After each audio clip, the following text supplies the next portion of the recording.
In this video, we're going to take a look at how compositions can help us with application problems. So here we have an oil tanker that's run aground on a reef and it's leaking oil. And that oil forms a circular oil slick that's, of course, very thin, 0.05 feet thick is what it's saying. The radius of the slick, t minutes after the leak first occurred, is given by that function right there. So 3 times t to the 1/3. All right, so we have that function to start with. And then in part A, it asks us, express the volume of the oil slick as a function of the radius. Okay, so here, just remembering your geometry here, or you can look it up in, at the front of a book. Let's think about what shape this oil slick is. And before you say circle too quickly, yes, it's a circle, but it's got a thickness, right? And a circle with a thickness is a cylinder, right? It's a very, very short cylinder, but it's a cylinder nonetheless. And so a cylinder, remember, volume is pi r squared times h, times the height. So what we can say then is, really, because our height is fixed at 0.05, what we can say is that this volume, I can go ahead and put this in here actually, r squared times 0.05, what we can really say is that this volume here is just a function of this variable, the radius, because it's the only variable over there. So I could re-express this and say, okay, volume as a function of the radius of the oil slick is 0.05 pi r squared. All right, so we have that. Now in part B, though, it's asked us to express the volume of the oil slick as a function of time. So what it wants is it wants it to ultimately be dependent upon how much time has gone by. But understand that we already know how the radius of the oil slick behaves over time.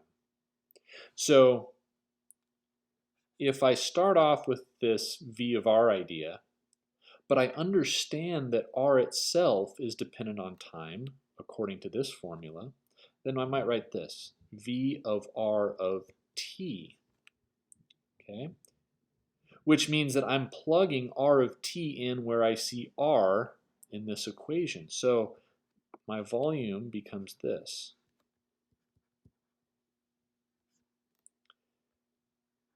R of t squared.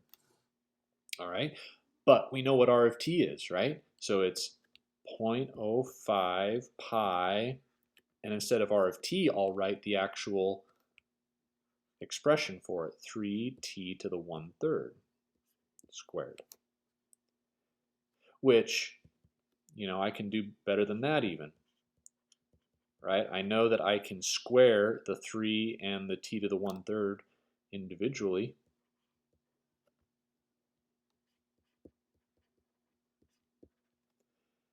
And so finally, this is 9 times 0.05. So what I can say is that V of r of t, V of r of t is equal to 0.05 times 9 is 0.45 pi. And then when you have an exponent raised to a power, remember, you're going to multiply those exponents. So this will be t to the 2/3. So there would be my simplified version. And notice there's no r over here anymore, right? It's just a t. So this is the volume as a function of time, because that's the only variable it's directly depending upon in the formula. So with that, we can answer a question like in part C, right? Evaluate and interpret V of r of 8. Okay, well, the evaluate part is just, let's plug it in. So this would be 0.45 pi times 8 to the 2/3.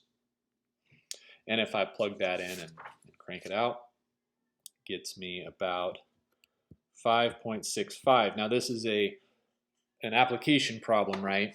So we've got to be getting our units straight. So the radius is measured in feet, so that means the volume is going to be measured in cubic feet. So what does this mean, right? It means that after, remember T is in minutes, right? After 8 minutes,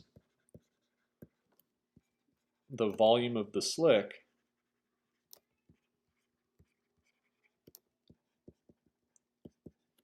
is 5.65 cubic feet. And then part D asked us to solve an equation. So what's being asked of us here is to say this time, instead of knowing the T and asking for the volume, now I know the volume and ask for the T, right? So that's the interpretation of this, is we're finding out how much time it takes to reach a volume of 30 cubic feet. All right, so we're saying V of R of T.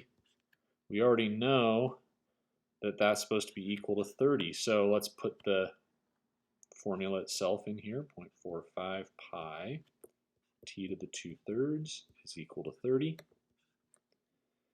And what do we got to do? We got to solve for T, right? First things first, let's get rid of all this extra stuff around this T to the 2/3.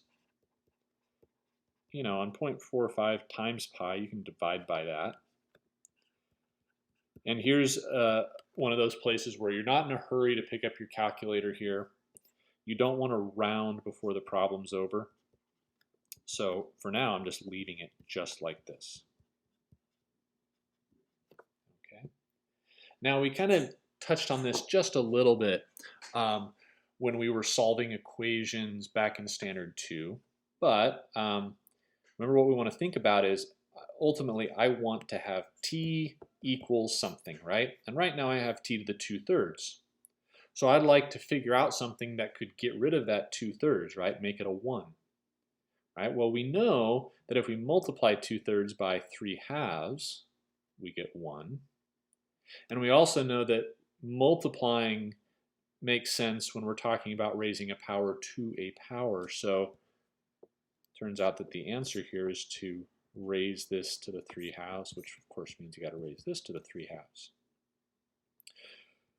I'm going to show you an alternate way of doing this problem in a second that doesn't rely so heavily on that algebraic trick. But at any rate, we get 97.8. And what is that? That's how many minutes it's been, right? So the oil slick, right, reaches a volume of 30 cubic feet after 97.8 minutes. All right, so like if you're a little rusty on that algebra, I do want to show you another way of solving an application problem like this. So back up at this very first stage here, before I actually cross that out or anything, understand that what you have on this side is a function of t, and here is a number 30. Okay, so let me get out of here for a second. One thing you can always do is in your y equals menu, type what's on one side of the equation that has variables in it in one spot, in one y, in the y1, and then type the number that's on the other side in y2. Right, so let me type this out: 0.45 pi t, in this case x, right, to the 2/3. And then we want to know when that's equal to 30, so make that equal to y2. All right, so now in this case, we're going to we're definitely going to need a different window here, right? We're going all the way up to 30. So, well, let's go ahead and graph it and see what it looks like right now. Okay, it looks like that, but 30 is nowhere in sight, right? Because it's way up there. So we know we got to go. So one thing you can always try is just zooming out, right? Just just hit zoom out, press enter. Okay, and so we still can't see it quite well enough. If I could just go out further in the x, then I could, right? And I don't really care about negative x's because remember, that's my t value. That's how much time's gone by. So in my window, I can leave my y's alone, but my x should go from 0, and instead of 40, let's take it up to like 200. All right, so understand what's happening here. We've got the curve of our equation. We've got the 30. The place they intersect is, of course, when they're equal. So in other words, when 0.45 pi t to the 2/3 is equal to 30. So you can find that pretty easily. You just go second calc, right? There's calc right there. So where you found the maximum and minimum values from your work before. But now you're going to go to intersect. And this one just, asks you for the first curve. So click somewhere on the blue curve, click somewhere on the red curve, press enter one last time, and then it gives you its estimate here. And so we get 97.8, right? Just like we did here. So that's a technology way to get at an answer like that. All right, so in this vein of working with application problems, we want to do one more. This one is a tough one, but I encourage you to see what kind of progress you can make on it, okay, now that we've gone through one together. So, after you unpause the video, I'll go through it as well, but see if you can figure out what to do here. All right, so we have a situation where it says the car leaves Seattle heading east. The speed of the car in miles per hour after m minutes is given by this function right here. Okay, so m is minutes. Now it's asking us to find a function f of s that converts seconds into minutes. Okay, converts seconds into minutes.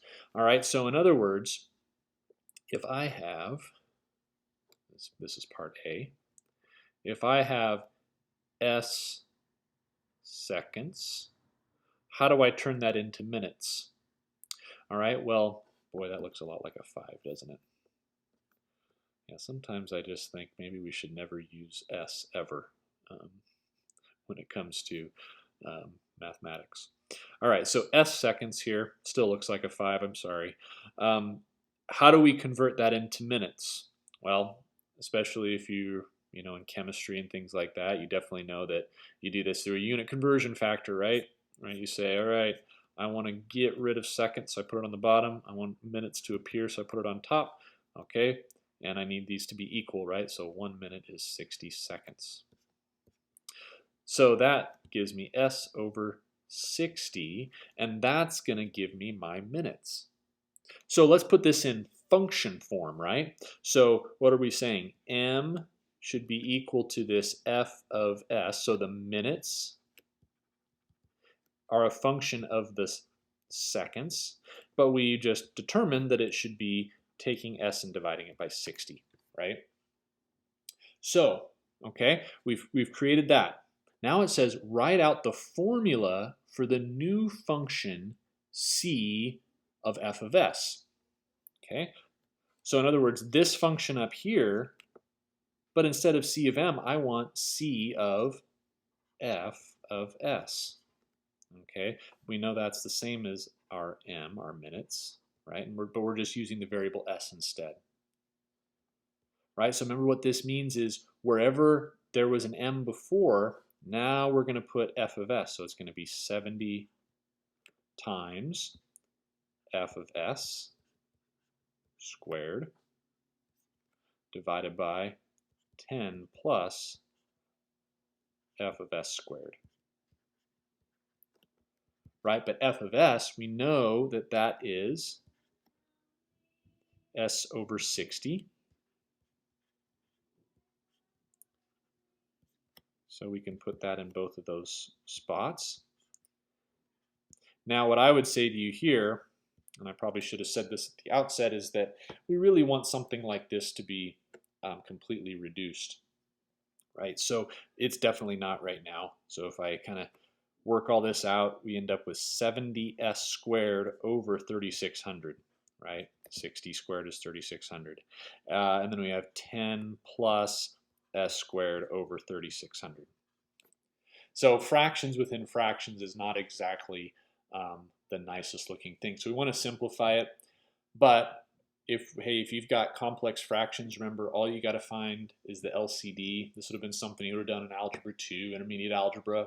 So I know that might be a little bit rusty, might be, kind of way back in the recesses of our minds. But if we just multiply the top and bottom by that denominator, then we've multiplied by the same thing on the top and bottom of a big fraction, so that's legal.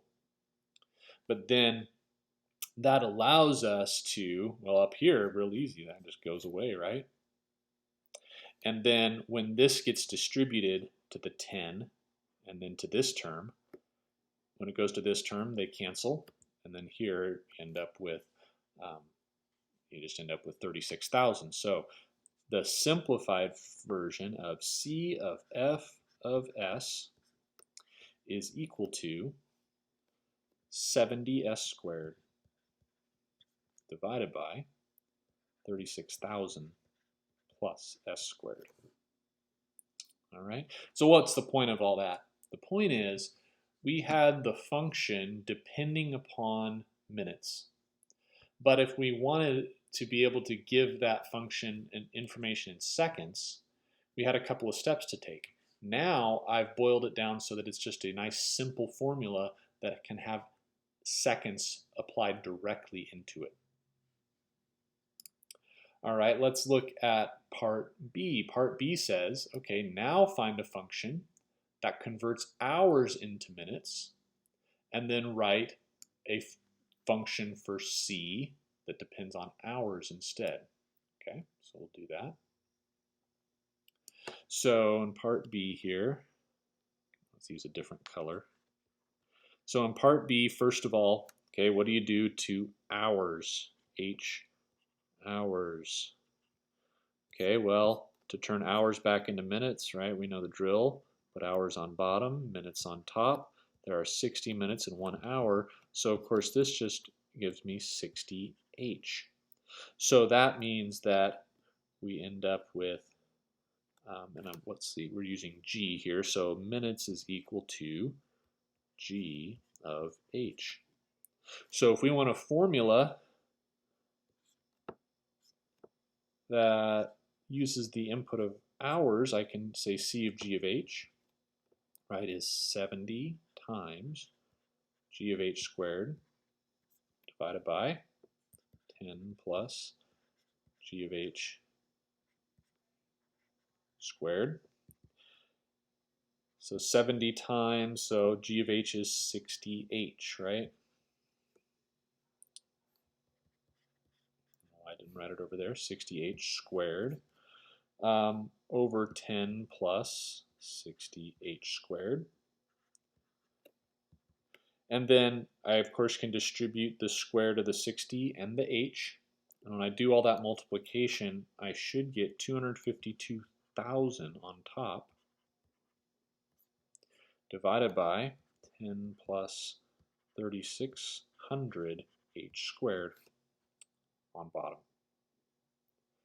Okay, so what does this mean, right? This gives the speed of the car after H hours. All right, so lastly it says it wants us to find a function that converts miles per hour into feet per second. Okay, so miles per hour, and it says, yeah, miles per hour S into feet per second Z. Okay, so they're trying to set it up like this. And, gosh, why would they use S twice?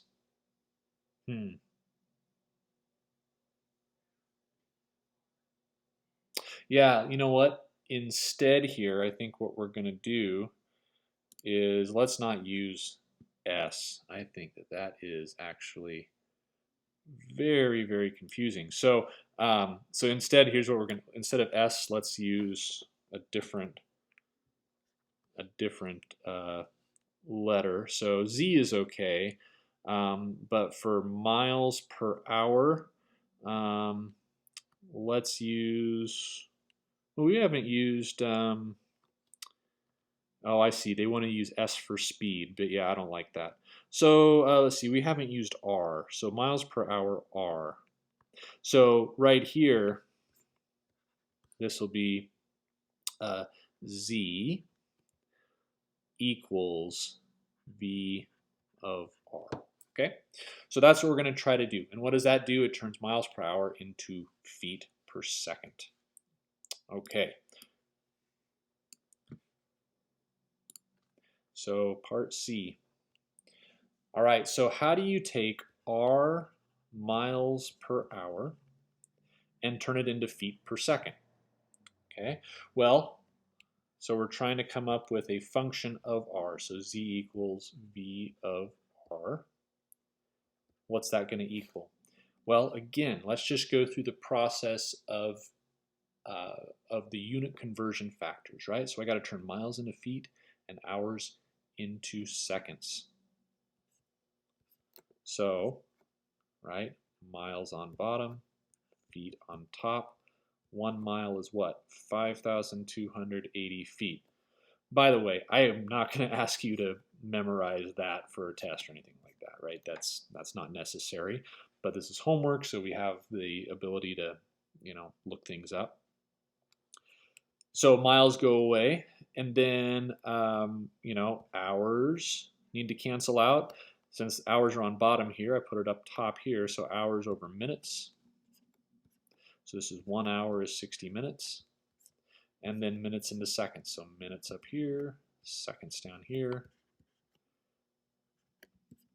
And so now the only things that survive are feet and seconds. And I can go ahead and simplify some of this a little bit. So for example, 5,280 and 60 both end in a 0, so I can divide by 10. So 528 and 6. So we can do that. And I could definitely keep going at least a little bit here. So if I divide 528 by 6, what do I get there? I didn't write that down, so give me a second here. 528 divided by 6 is 88. So, okay, 88. And that cancels out. And I suppose, let's see, well, I can definitely divide by 4, right? And get 22, and I can divide this by 4 and get 15. And it looks like that's as far as I can go. So what does this all mean? This means that, excuse me, if you have R miles per hour, it gets turned into feet per second by taking 22/15 times R miles per hour. So that's our function, 22/15 R. Okay. All right, so lastly here then, what is it that they want? It's off at the top of the screen here. So they want a new function, v of c of m. And then it asks us what this function calculates. So let's create it first, right? And then see what it calculates. So v of c of m. Okay, well, we already know what v does, right? V of r is 22 over 15 r. So this is 22 over 15 times, but instead of r, it'd be times c of m. But we know what c of m is, right?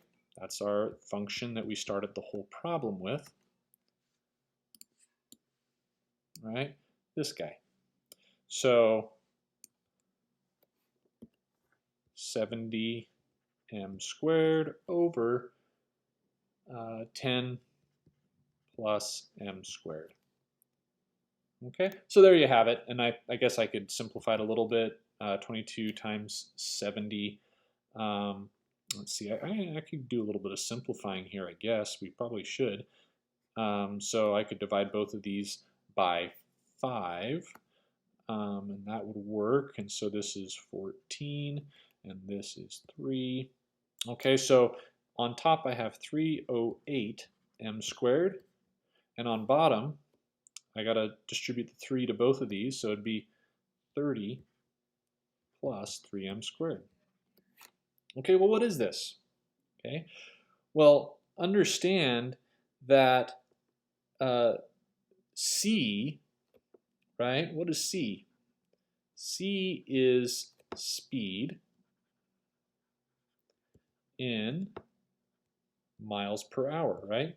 That's how the problem started. They gave that to us. Okay, and what does V do? V converts it into feet per second. So converts to feet per second.